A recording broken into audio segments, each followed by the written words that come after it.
Thank you, Gord.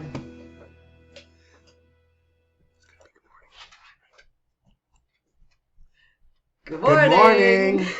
I have to go save a squeaky toy. Okay, and I have to unplug my mouse because for some reason, I don't know, something's up. How are you? Before we get started, I'm gonna take this privileged moment to acknowledge some of the things that have been going on campus that are worrisome, unacceptable, and causing quite a bit of harm and stress to many students in our community. And so perhaps you're unaware, and that's totally fine because there are many things going on, but please allow me to make you aware that recently students from the Indigenous Student Society and the Iranian Student Society have experienced a significant amount of hate and discrimination, and they are freaking amazing. They have gotten together to work together to take a stand against this on the University of Guelph campus. One of the expressions of that, but not the only one, is the painting of the cannon, which is just phenomenal. And I encourage all of you to take a moment and walk by and be kind to the people that are there, if it is still there. And if you are thinking about painting the cannon, wonderful thing to do. Maybe just hold off for a bit of time, because these messages are important. If you want to know more about that, you can take to Twitter. But there are also other ways of getting involved. If getting involved right now is overwhelming because you feel like Elaine from Seinfeld in the bottom right-hand corner, just know that being in school right now is an act of resistance and an act of solidarity. If you do have time to get involved, though, reach out to these student leaders and offer your resources, your time, and your voice. And thank you for the opportunity to be able to say that. So what do we have here? For most of it seems Elaine is the runaway winner. I think yeah. Nathan Apodaca is the or Dogface is the that is a good spirit to channel right now. Listening to Fleetwood Mac rolling down the hill, drinking cranberry juice. Yep. Kermit and Annie from Community are, and then rats. Who is that from Saturday Night Live? Yeah. Guest hosting Saturday Night Live with the ice cream. With the ice cream. Yeah. We see you. Yeah. Yep. Okay. And I guess there's a lot of powerful coffee drinking going on too. Is there? But very little delight. Very little delight. Are we too much for you? Put it in the chat, please. Tell us about it. We'd like to talk about it. Are you waiting for like the course to like get more chill and like boring? It's not our intention. If we are too much for you, though, let us know. We're happy to talk with you about how to turn off our mics or whatever it is that you need. Okay, good. I think they should watch it on YouTube at like 5 times speed. Oh, because if we're too much, faster is probably better. That would be like the squirrel from Over the Hedge. Oh, that's dating. Yeah. Sorry. Yeah. Oh, sorry. Okay. No, that's very good. What Seth Meyers does now is whenever there's a bell that rings where he's like, and this is me pandering to the old people with my reference from the 80s.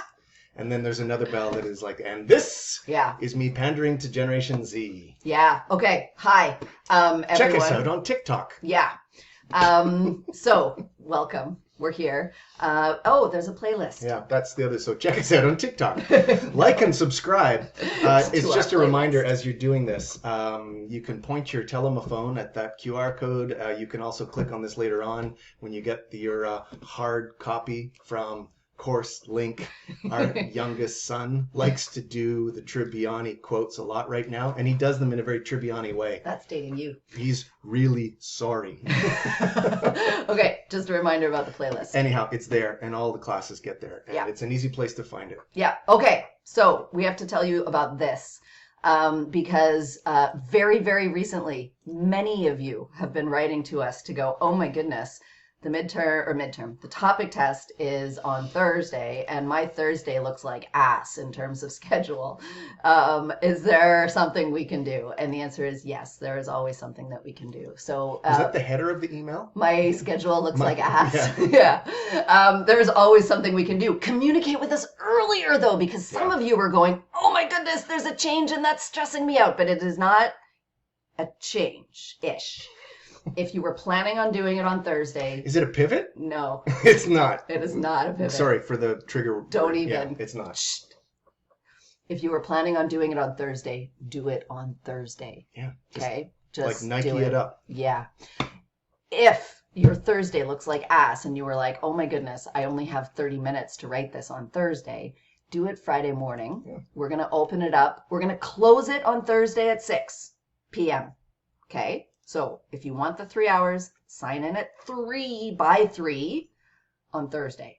We're going to close it because I cannot stay awake and answer all of your questions just throughout the night, and you deserve access to people to answer questions. So we're going to Dr. Jacobs is asleep. I've been asleep for hours. Yes. So we're going to close it at 6 p.m. Then we're going to open it up again at 9 a.m. on Friday until noon. Okay? I hope you got this. There's 2 windows? Yes. Wow. 2 windows, okay? And that's... If you're on YouTube, hello, in the future. We hope everything's still here. Rewind. Watch this part again. Yeah. We got you. I hope that was clear. If it's not clear, pop it in the chat. We will explain in other ways what's going on, but this is not I have a dance. Harming you, I hope, in any way. Let us know if you have concerns or needs, and we will support you. It is here to be helpful. Yes. I see no expressions yet or questions in the chat. I hope I explained it clearly. We're not changing, we're not like reducing the time on Thursday. We're adding an extra half-day block on Friday, okay? And if you are... Yeah. When asking questions about the topic test during the time, either time, what is the best way to contact us? By email. Yeah. The course email address will have somebody monitoring 100% of the time so that hopefully you'll get an answer within, say, 10 minutes. Right? It's always hard to say exactly when and, depending on connections and things like this. So there's that. You can reach out to us as well. We unfortunately have meetings and things like this that we tried to get out of, but we can't. So it may be slower from us. So I would strongly recommend that you get in touch with the course email address. That's where to start. Especially when it's like logistical access stuff. Like we are kind of useless at that. Okay. And worse than that, we'll try. Yeah. If you need it. And what you really don't want is someone who's not good at something trying. If you need a small video of like me and Smith telling you that you've got this, we'll post one in the announcements. Yeah. And it'll be like, if you just need like a halfway, like, what is that service called? The one where you can like pay celebrities to record you a video, like happy birthday, blah, blah, blah. Yeah. So this is like that, except not celebrities and free. Okay. And we'll do that before and we'll post it in the announcements so that you can like, just for a moment, breathe. We will put that there for you. Okay. I have a couple of other lightning questions here. Good. Okay. So how long should it take us? An hour, right? Max. Yeah, and that's roughly how long do you think? My brain is full right now. I can't remember. We wrote this in. This is kind of the phylogeny of this test is linked to when there was a face-to-face, right? Yeah. It was an in-class topic test. Yeah. So it's meant to be started and finished in that time. We didn't make it longer. We did. Yeah. We didn't make it harder. The opening of more time is really just because the world is more complicated and it's to accommodate the stresses and complications that the world is going through, that you are going through, and to acknowledge that and to make it kind of to calibrate it. How many questions are on the test? Oh, I don't know. The perfect amount. The right amount. I don't know. It's like a Goldilocks kind of thing. Yeah, it's so we've done it. It's like a whole whack of true false. So please check out the study tool because that's like a ginormous Easter egg. And then there are, I think, some short answer from what I remember, but like, don't worry, you got this. Read the question, right? Understand the scale, what we're asking about. Then read your answer and then rewrite the question based on your answer and see if it matches the question. Make sure you're actually answering the question that we're asking you. Okay. Okay, hold on. If you've already emailed Ms. Bingham about doing it on Friday, Yes. 9 a.m. to 6 p.m., do we still have that time? You have it from 9 until noon. And if something happens and you need more, then that would be a specific individual accommodation that you would have to initiate again if you don't mind, just to make sure. I feel like what content is on the test? Up to the lecture 6? Evolution. And remember, as you're studying, we've said this before, you'll hear it maybe even again in this lecture time, in this shared time together. Please don't memorize the number of species of mussels or the if there are details, they'll be in the question. This is about concepts and making links and synthesizing. The study tool, go there, please. Okay. And participate, add statements. Don't just check off true false. We definitely appreciate a video halfway through. Yeah, we'll do that for you. Yeah. And okay, what else? If you're gonna write it on Friday morning from 9 until noon, you do not need to write to us to ask. You're good. Anyone can go there. We try to space it out, like the early adopters on Thursday morning. So if you're gonna write it on Thursday morning, and you notice a little glitch or a little something, totally let us know, because first of all, we'll make sure that it doesn't count against you. But second of all, we'll fix it for everyone else. There will only be 5 or 6 of you that are going to get up at 9 o'clock and start writing it, and keep in touch with us. If there's any kind of course link glitches, we'll totally be able to fix it. So 2 questions. One of them is the specific had asked about Miss Bingham, and I think email the course email again and just talk to Bailey about that, because if you've set something up with Bailey, you've set something up with Bailey. Yeah. Don't be stressed. Yeah. And the study tool. There's about 9 questions. Where's the study tool? Study tool, where is it? It's right there. Where is the study tool? Right here. There's a link on course link in the announcements. It's there. We posted it Monday, and it will close never. We'll just keep it open, eh? Yeah. Good. Okay. It's a screen grab. Okay. That was me just reminding myself to. Good. Yeah, but it's in the course announcements, right? The first, and right there. Okay, good. Are we good? Oops, I just left the chat. I'll be back in a second. Okay, cool. I just wanted to put this in the chat. We're going to do some stuff today. We sure are. This is some good old stuff. And this is stuff that I want to teach grad courses in, and I've never gotten the chance to. And if we don't mess up the actual slide, we can keep Sam Welsh's little bird there for a long time, because it is spectacular. I think there's a dinosaur above. There's a video. Our video feed is right over top of the top right-hand corner. There is. And there's is it a fox? Is it a something? I think it's Woodruff? a deer. Is it a deer? A deer? Don't know. Oh, it is a deer. I'm sorry. I'm an idiot. Okay, good. No. Okay, there we go. No. What is biodiversity? See, this is the thing. Why has it taken us this long? You're going to go home or you're going to talk to friends. It's a long weekend, right? So please go and talk to people about things. And one of them might be, so I hear you're at university. So I hear this is a course you're taking. What is that thing anyhow? And it's well, it's a lot of things. So far, we've talked about it being with satellites or genes and this is right. I mean, and you can buy these books that have these titles because it is a really big topic. It's not an old word. It's a contraction of biological diversity that Ed Wilson made to save time, because at the time he was in his 90s, and if you're in your 90s, save some time, because the moments are precious. Yeah. Would that we all get there. Yeah. So inevitably it has a lot to do with variation that could be studied from satellites to genes, but often what it circles around is, what is a species? Now that is even more. That's for dessert, because that itself is a really complicated question. What is a species is literally the title of graduate courses, and these graduate courses span philosophy to genomics to history of science, certainly to history of science. These are 2 books that are in my bookshelf downstairs. This is just to let you know, they're still coming out. They're still coming out. This is a new one. This one is called Species, Problems, and Beyond. And I think some of you out there will write books and papers.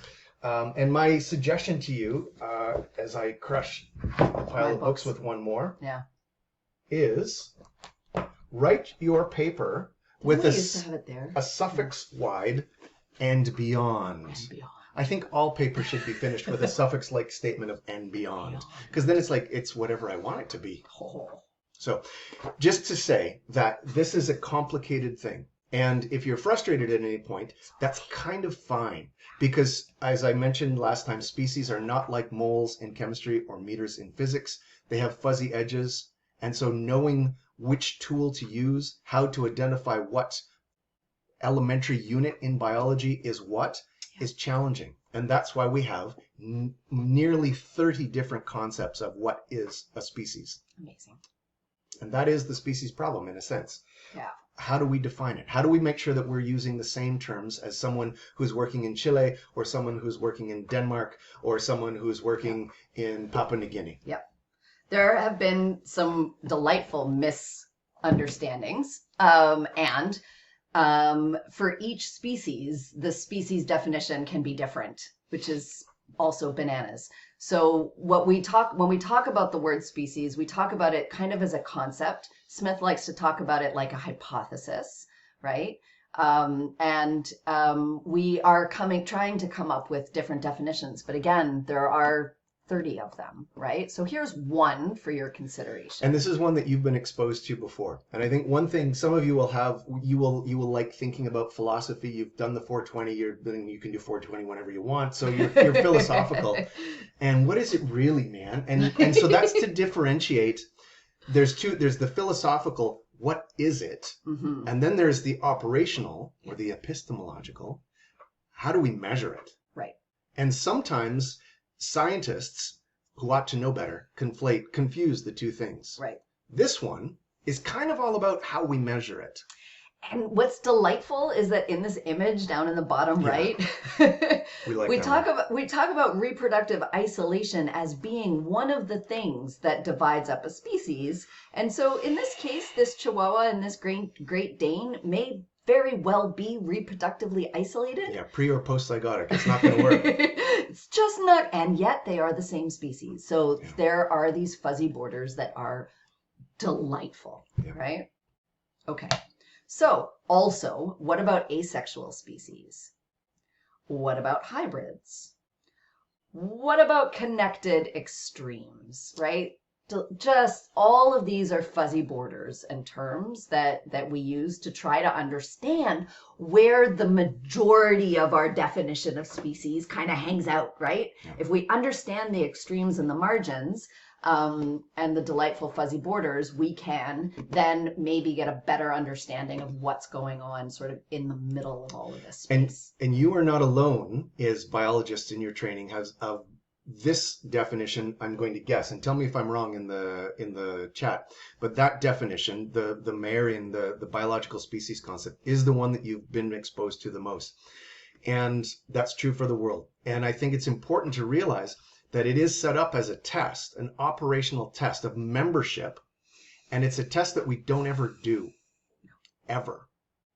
Like I told you the other day that nearly 2 million good species names, the ones where we've tested reproductive isolation with sister taxa, maybe 5 out of 2 million, and they're like common things. And this makes a difference to how we understand the world. You are living in the Anthropocene. You are going to experience a much more species depauperate world than we did growing up. Your children even more so. So if you have them, and so this understanding species has a huge ripple effect in the world of conservation. If we're going to conserve spaces containing species, if you're going to be a nation that erects protected areas, it's going to probably be based on diversity. And at some point, you're going to have to defend to bureaucrats or to economists why it is what it is and why that matters. So, forest biodiversity. How do we connect all of this stuff? We'll show you.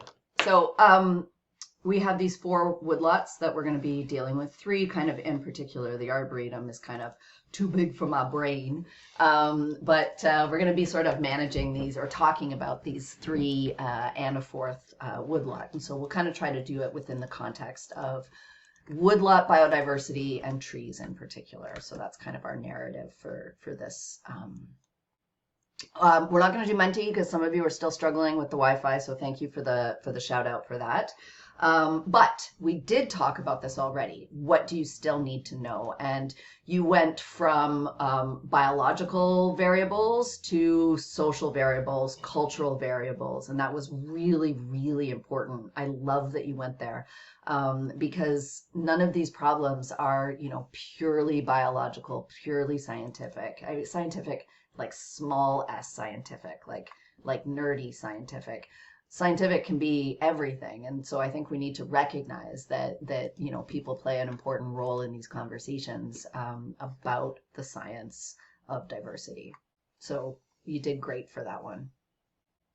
One of the things that you did talk about was the number of species, and then of course the type of species, whether they were endemic, invasive, or endangered in any way. And that's kind of what we want to focus on today. So these are some of the things that you mentioned, and you actually went well above and beyond this list. So well done you. But let's focus on number of species, okay? And we're going to talk about species today, how to quantify them once we come up with an operational definition. So imagine that we know what a species is, okay? And imagine that we all agree, right? Which is like not ever going to happen, but let's just pretend.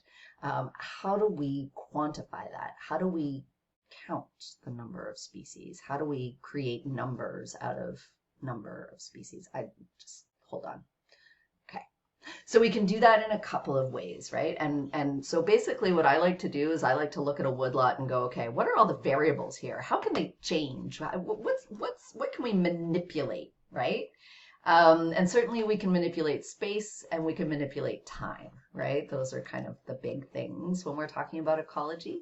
And so we can play around with those variables quite a bit. So within describing numbers of species or describing species just generally within a certain amount of space, we can look within a habitat, or we can look across or among habitats, right? We can compare two or more, or we can look at one, maybe even over time, okay? Or we can look at two or more over time, and that would be like just complicated. So let's keep it focused. We're gonna show you a couple of indices, a couple of formulas that we can use to describe biodiversity or species richness, so number of species, within one place or between two places. Okay, ready? Yes. So the questions, so keep in mind as we go, right? What are they? Which variables cause them to change them? I mean, the formulas that we're going to show you. Are they correlated with each other? How are they different? That's kind of what we want you to take from this. So we're going to talk about species richness, which is called alpha diversity. We're going to talk about species evenness. And we're going to show you the Shannon Diversity Index. Then we're going to talk about beta diversity, which is species richness difference. And then we're going to talk about total species richness. And if you have no idea what I've just said, that's fine, because we're going to do it right now. Here we go. So imagine you have two habitats, two places, two woodlots, right? So this is like Browns Woods, and this is North Campus Ravine, okay? We're going to first start talking about alpha species diversity. And don't overthink this. Alpha species diversity is simply the total number of species within a habitat.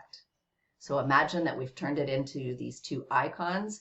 Can you please tell me what alpha species diversity is for habitat 1 and for habitat 2?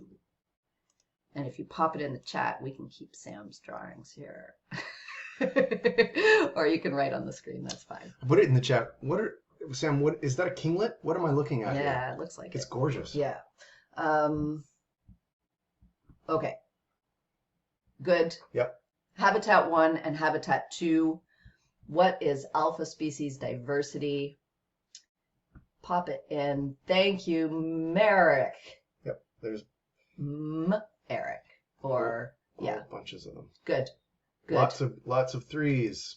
Well Excellent. done. So that's it. So that's one of the formulas.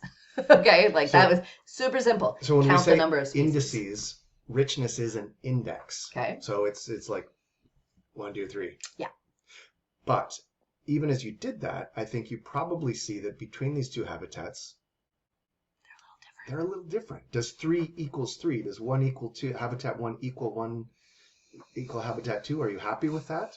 Or might you like a more subtle index? Okay, so let's finish up with this one though. So basically, alpha species diversity is the total number of species within a habitat. Okay? So it describes the species richness. Species richness is like an umbrella concept. There are many ways many indices of species richness, and one of them is alpha species diversity. Okay? And it's the only one that you're going to be responsible for in this conversation. Okay, but there are some complexities associated with that, right? Like, how do you know that you found all of the species that are in that one habitat? It's kind of easy if they're big giant trees. Well, maybe not even that easy, but easier if they're big giant trees. It is in the dairy bush. It wouldn't be if the dairy bush was in Papua New Guinea. Right. So there are some things that need to be sort of qualified when we think about alpha species diversity. And that is what's called sampling effort, right? So basically, how hard do you work to find all of the species first? And what you can do is you can do a species richness plot, okay? So at a very local scale, if you go out to the Arboretum and you start counting, right? You put out like a little quadrant or like, a little sort of area and you count all the species. You may get 20 or 30, and then you do it again somewhere else, and you may get 5 or 6 new ones, and then again somewhere else, and you might get some more new ones. And if you keep on doing it, at some point, you're not going to get any more new species, just the ones that you've already counted. And this gives you a species richness curve, okay? And you know that you're probably getting closer, although Smith is going to be like, no, you're not looking with a microscope, as that curve starts to plateau or saturate, okay? So when you get to that top, you can go, okay, this is probably a good estimate of species richness for the questions that I'm asking. Yeah, I see you. You're like, no, microscope. It's a sample. So this sampling curve is something that you have to do at kind of any scale. Yeah. So some people call it a collector's curve, a sampling curve, an accumulation curve. How much diversity is accumulating as your effort increases. The problem is that on a regional scale, we haven't gotten to that saturation point yet, right? So if we're going to blow it up even bigger geographically, we're still flatlining, straight lining, trying to get up to that saturation curve. And so there's a geographic restriction, right, in terms of our effort, right?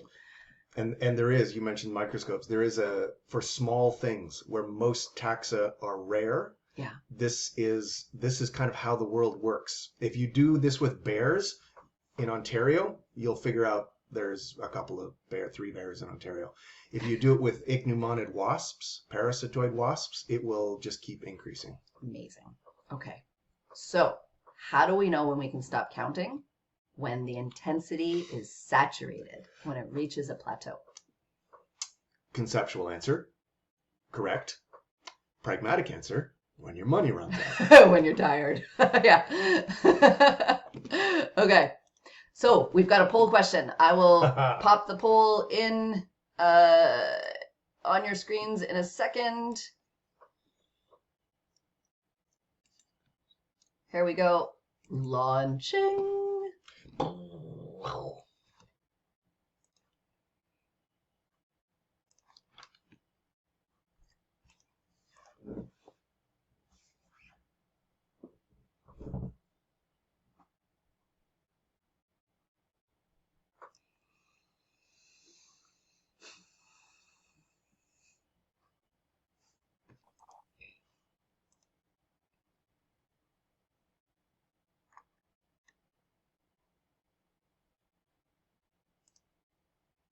Did you see this little bit about today's Nobel chemistry winner from Stanford? Cool. She's the first LGBTQ winner of chemistry. Oh, wow.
How we doing? 65%. Keep going.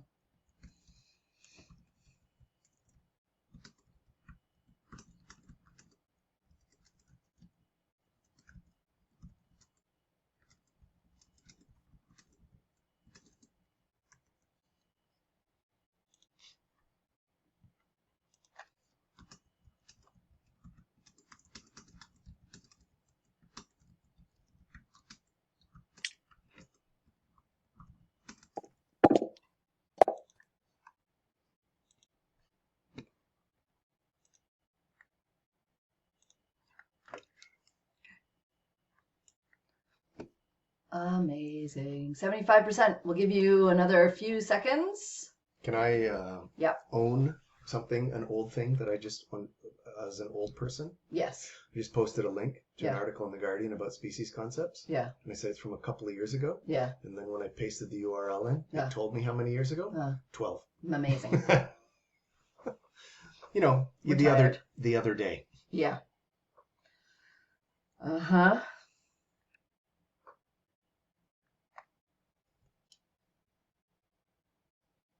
Mm. 80. We've crossed the threshold. Okay. It's the Rubicon. We are here. Yeah. Good. Let's do it. So, end poll. Now, cool. Thank you for this and for this opportunity to again. Stretch around, do a celebratory Yeah. dance because most of you are right on the money. Yeah. But let's share it. Yeah. Okay. And it does give us an opportunity to emphasize the need to read the question and figure out what it's asking. Mm-hmm. Okay. So it's split basically between A and D. Okay. And we're looking for the true statement. Okay. We are asking you for the true statement. So diversity is highest at AY. No. What AY is currently showing is that with a certain amount of sampling effort, you have been able to find the highest number of species so far with that corrected for sampling effort. But what you haven't done is figured out what diversity is for all of the woodlots or all of the different areas that you're looking at. So which line on the graph makes diversity is highest at 8Y potentially false? Like which one might interfere with that statement if we continue to sample? Yeah. Right, exactly. Thank you. Because neither AY nor, which one is that one? The open square, KR, are saturated yet. We can't really say much about diversity, right? KR could certainly overpass AY because they are not saturated yet, because they haven't reached a plateau. But sampling intensity is almost saturated at OG. True statement. Do you see it? I hope. Yeah. Okay. There's a question about phrasing. Yeah. What is, so there's an Arthur reference for you. What is meant by oversampling? So in this case, it means even though your curve has reached or is reaching, approaches that asymptote, you keep adding area. You keep spending time and money and effort at sampling when your data is telling you understand who's here. Yeah. Cool. So great questions and answers. Okay. Cool. Is species richness because there's two. So wait, why is AY wrong again? It was wrong because you don't know. You don't know. It's too early to say. Yeah. The question was asking you about the diversity, not about the total number of species that you have found in your sampling effort, which is different. Diversity, high-level umbrella term describing the total number of species within an area, and that graph wasn't that yet. Okay. Now, is species richness the only important factor? Yeah, no! We're going to say no. We're going to hope that you're going to say no too, because there still are differences between Habitat 1 and Habitat 2 that we haven't yet been able to characterize, right? Imagine if we were just like, no, 3 species there, 3 species there, they are the same. Of course they're not, right? So what we can talk about is relative abundance of each species in an area, right? We can talk about there's a whole lot of maple trees in here and 1 pine tree versus there's a whole lot of pine trees here and 1 maple tree. These are different habitats, but alpha species diversity would just tell us that they were the same. So we have to come up with some way of quantifying that difference or being able to describe that difference. And we do it with numbers because we're geeks, okay? So one of the ways of doing that is to use the Shannon Diversity Index. Who's Shannon? Who's Is it Shannon? Irish? Yeah. So it's a wee Irish girl. Yeah. No. So it's so the big umbrella term is species evenness, and one of the ways that we can describe evenness is with the Shannon Diversity Index. Okay. So again, if we ask you a question about the Shannon Diversity Index, we are talking about that number that we are showing you. If we're talking about evenness, we're talking about the concept or the idea of evenness, okay? It's really important to be able to tease out those differences between these things because precise language matters. Okay, so in one habitat, we have what's called high evenness, okay? So relative abundance of each species is about the same, and in this case, it is exactly the same. There are 2 individuals of each species. In something that has low evenness, you'll have a dominant species or 2, right? So you'll have lots of pine trees and then a couple of other things. That's low evenness because the number of individuals within each species is different, is imbalanced. So how do we quantify this? Like that. Yay! No, because when I literally I was not happy when I saw this. And then I Googled who Dr. Shannon was, and I thought, no wonder he hates us and science. It's like the Darth Vader of math equations. Okay, I have to step in. Do we have a camera too? I should turn this one on. Because really, it's not the Darth Vader. What you're thinking about, well, actually... Don't! I am going to, but it's about Star Wars. He just well-actually'd me. What you're thinking of is Grand Moff Tarkin, who, of course, appeared in Star Wars, like The Star Wars, 1977, and again, computer-generated in Rogue One. And just a shout-out for Rogue One is perhaps the best addition to the canon since then. But you can click on that later on to think about Peter Cushing. Yeah, so this is Shannon's face. This is Grand Moff Tarkin's face. And this was my face when I saw this equation. It is not a friendly looking equation, but let me show you the very cool thing about it, okay? So don't panic. Don't panic. What does that big, giant, sideways E stand for? Summation! Yeah, we're going to add some Summation. stuff. We're going to add some stuff, and that's it. So we know how to add. We did the Alpha Species Diversity Index. We can do this. Don't panic. Okay? It's common sense. Let's break it down and we'll show you. So what the Shannon Diversity Index is a combination of the total number of individuals of one species divided by the total number of individuals of all the species in the habitat. That's it. And then some fancy math, and we're done. We're just looking for a ratio, a proportion, because that's what evenness is. So this is what it is. I've broken it down for you, and we can walk you through it. So we take n of species 1, that's the total number of species, or no, total number of individuals of the first species, divided by the total number of individuals of all the species, times the ln, so not the log, but the And that's the secret to diversity No, science. no. It just tuned out for a second. And thank you so much to chats. Yeah. We did, I think it was at 44 minutes. I think it timed out like a second ago. Lambold. Thank you. Okay. It said, well, it told us, it gave the message, we're about to run out of storage. Ah, that's why. Okay. Thank you. Thank you. We'll go delete some videos. Okay. So beta diversity. You have 3 minutes. Go. So beta diversity is essentially you looking over the fence towards the other habitat and saying, so how am I going to calculate the diversity, the union of these two things, the intersection of these two things? And that, through space and time, can be measured or talked about as either similarity or dissimilarity, whether you put a negative sign in front of it or not. But it's a way of kind of measuring the strength of association between two spaces on the planet or two times at the same place. And oh my God, it's important. It's functionally, it's a lot of my day. So we're going to measure the difference between these, right? So gamma tells you about the commonness between them. Beta is going to tell you about the difference between them, okay? So if you remember, gamma was 5. Now what we're going to do is a bit of an equation. Again, like, don't allow the Shannon diversity face to like kick into this one. No, because quite honestly, there are dozens of indices to calculate beta diversity. And most frustratingly, one of them is called alpha diversity.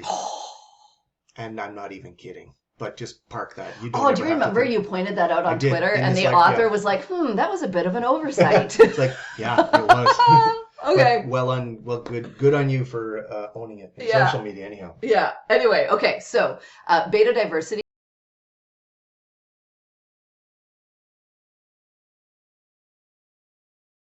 Here we go.